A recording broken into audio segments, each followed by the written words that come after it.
মেঘনাঘাট এলাকা বলে। তো আসলে আমরা চিন্তা করে আসছিলাম যে মেঘনা ভিলেজ নামে একটা রিসোর্ট আছে, সেই রিসোর্টে যাবো, সুইমিং করবো। আর প্রতিমধ্যে হচ্ছে যে আমরা রাস্তায় দেখতে পেলাম যে অসংখ্য মানুষ হচ্ছে নদীতে গোসল করতেছে। আমরা ভাবলাম যে আমরা নদীতে গোসল করি, নদীতে গোসল করে আসলে অন্যরকম একটা মজা আছে।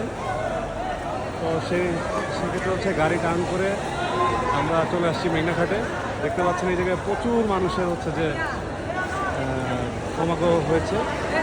আসলে এই তাপ দাহে মানুষ মানে একদিক থেকে আসলে অতিষ্ঠ, একটু আসলে কোথাও একটু পানিতে নেমে গোসল করার সুযোগ পেলে আসলে এটা খুবই ভালো লাগে আসলে। আর আসলে এই জায়গায় এসে সেই শৈশব কৈশোর সব কিছু আসলে মনে পড়ে গেছে। এত সুন্দর, এত মজা করতেছি সবাই মিলে, এটা আসলে ভাষায় বলে প্রকাশ করার মতো। থ্যাংক ইউ গাইস, দোয়া করবেন আমাদের জন্য। আসসালামু আলাইকুম।